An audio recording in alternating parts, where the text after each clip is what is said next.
Most people hate waiting rooms. The sterile smell, the uncomfortable chairs, the anxiety of unknown diagnoses. But for me, waiting rooms became something else entirely. They became the place where I met Dr. Claire Morgan, where ordinary appointments turned into stolen glances, where professional boundaries blurred into something neither of us expected. What started as simple leg pain became the most complicated, beautiful thing that ever happened to me. Before I tell you how a routine doctor's visit changed my entire life, let me ask, what city are you watching from? Drop it in the comments below and subscribe to help this channel grow. Your support means everything. My name is Riley Carter, and I'm an artist in Portland. I paint, I sketch, I try to capture moments and emotions on canvas. It's solitary work, hours spent alone in my studio, which is exactly how I prefer it. People are complicated. Art is honest. 6 months ago, I started having leg pain that wouldn't quit. After weeks of ignoring it, my best friend Emma finally convinced me to see a doctor. That's how I ended up in Dr. Claire Morgan's waiting room for the first time. I showed up early because I'm always early. Sketchbook in hand because I'm never without it. The waiting room was typical bland beige walls, outdated magazines, uncomfortable chairs. I was sketching the plant in the corner, trying to make something beautiful out of something ordinary when the nurse called my name. Dr. Morgan's office was different from the waiting room. Books lined the shelves, not just medical texts but poetry and novels. A small painting hung behind her desk, abstract and beautiful. And then there was Dr. Morgan herself. She was stunning in ways that caught me off guard. Not just physically, though yes, she was beautiful. But there was something in how she moved, how she listened, the way her eyes focused completely on whoever she was speaking to. She made you feel like you were the only person in the world. "Miss Carter, I'm Dr. Morgan. Tell me what's been going on with your legs." I explained the aching, the pain after standing too long. She listened intently, asked follow-up questions, then examined me with gentle, competent hands. When she touched my leg, checking for pain points, I felt something beyond just the examination, a spark of awareness I immediately tried to suppress. "Nothing serious," she said finally. "Circulation issues from standing at your easel too long. We'll adjust your routine, add some light exercise. You'll feel better soon. You make it sound easy." She smiled, and something in that smile made my heart do something unexpected. That's my job. I should have left after that appointment. Followed her advice, let my legs heal, never thought about her again.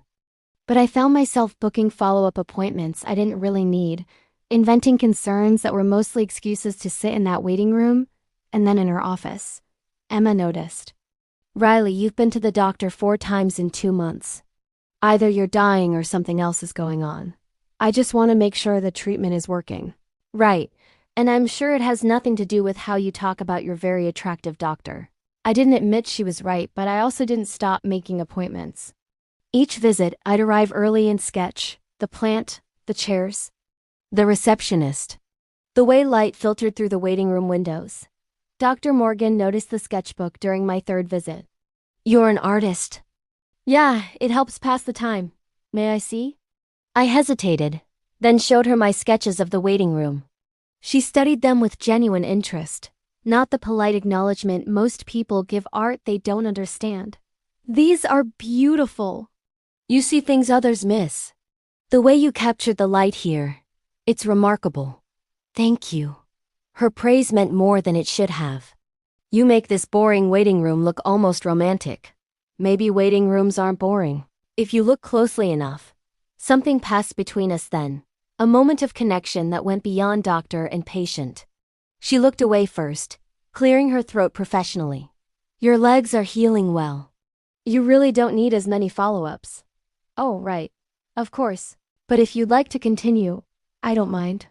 It's nice to have a patient who's actually engaged in their treatment. We both knew that wasn't the real reason I kept coming back. And the way she said it suggested she knew why I was really there. The appointments became longer. She'd check my legs, declare them improved, then we'd talk. About art, about medicine, about her love of poetry, and my hatred of waiting rooms that had somehow transformed into appreciation. She told me about medical school, about the pressure of being a woman in medicine, about the isolation of always being professional. I told her about growing up with artist parents who never understood practical things like health insurance or retirement, about choosing art over stability, about the loneliness of creative work. Do you ever wish you'd chosen something else? She asked during one appointment. Sometimes. When rent is due and I've only sold one painting that month. Do you? Sometimes. When the pressure feels unbearable and I wonder if healing others while neglecting myself makes sense. She paused. But then I meet someone like you, someone who reminds me why I chose this and it feels worth it. The air between us felt charged. We were crossing lines, saying things that went beyond professional boundaries. I should have stopped. She should have stopped. Neither of us did. Around month 4, things shifted noticeably. She touched my shoulder when explaining exercise routines, let her hand linger just a moment too long. I'd make excuses to extend appointments, asking unnecessary questions just to stay longer. The tension between us became almost unbearable. One evening, I showed up for my last scheduled appointment. My legs were completely healed. There was no medical reason to continue seeing her. When the nurse led me back, Dr. Morgan looked at my file and smiled sadly. Your legs are perfect. You don't need to come back anymore. I know. We sat in silence for a moment. Then she closed the file and looked at me directly. Riley, I need to be honest with you. These appointments, these conversations, they've become the best part of my week. And that's not appropriate. You're my patient, I'm your doctor, and I've been blurring those lines. I've been blurring them too. I know. But I'm the one with the professional responsibility. I should have maintained boundaries better. She took a breath. I think it's best if you don't schedule any more appointments. Your legs are healed, and I need to remain professional. What if I don't want professional? What if I want to know you outside of this office? Her eyes widened. Riley, you can't say things like that. Why not? We're both adults. We've both felt this connection. Why do we have to pretend it doesn't exist just because we met in a doctor's office? Because I could lose my license. Because the power dynamic is impossible. Because you came to me for help and I'm supposed to be trustworthy. You are trustworthy. Claire, I'm not some vulnerable patient you're taking advantage of. I'm an adult who developed feelings for someone I've gotten to know over months. That's not predatory. That's just human. She looked torn, wanting to argue but not finding the words. Finally, she said, I can't date a current patient. It's against ethics rules. Then I'm no longer your patient. Officially discharge me. My legs are healed, I don't need a doctor. Discharge me, and then we're just two people who met and connected. Riley ... double quotes, unless you don't feel the same way. If this is just me projecting, tell me now and I'll leave and never come back. She was quiet for a long moment. Then she said, very quietly, I feel the same way. I have for months. Every time you walk into this office, I have to remind myself to stay professional. Every sketch you show me, every conversation we have, I fall a little more. But I'm terrified of what acting on it means. It means we're honest. It means we stop hiding behind professional boundaries and see if this could be something real. She studied me carefully. If I discharge you as a patient, if we try this, there's no going back. We can't undo it if it doesn't work. I know, and I'm willing to take that risk. Are you? She took a deep breath, then reached for her computer. Give me a moment to complete your discharge paperwork. We sat in silence while she typed, officially ending our doctor-patient relationship. When she finished, she looked at me differently. Not as a doctor examining a patient, but as a woman looking at someone she cared about. It's done. You're officially discharged. Your legs are healed, and I'm no longer your physician. So now what? Now I do something I've wanted to do for months. She stood, crossed to where I sat, and kissed me. It was gentle, tentative, like she was testing whether this was real or just imagination. I kissed her back, months of suppressed feelings flooding out. When we broke apart, both breathing hard, she laughed. I can't believe I just did that in my office. I can't believe you waited this long. Professional ethics tend to slow things down. She glanced at the clock. I have another patient in 10 minutes. But Riley, after I'm done here, would you like to get dinner? A proper date, not a medical appointment? I'd love that. Our first real date was strange and wonderful. Without the clinical setting, we were just two people learning each other. She was funny, self-deprecating about her terrible cooking and obsessive organizing. I learned she loved mystery novels and terrible reality TV. She learned I had a collection of half-finished paintings I was too afraid to complete. Why don't you finish them? She asked over wine. Fear, mostly. As long as they're unfinished, there's still potential. Once they're done, they're either good or failures. The possibility is safer than the reality. That's how I felt about you.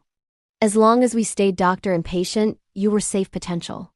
Taking this risk, making it real, that's terrifying. But worth it? She took my hand across the table. Definitely worth it. Dating Claire was like nothing I'd experienced. She was thoughtful, remembering details I'd mentioned in passing.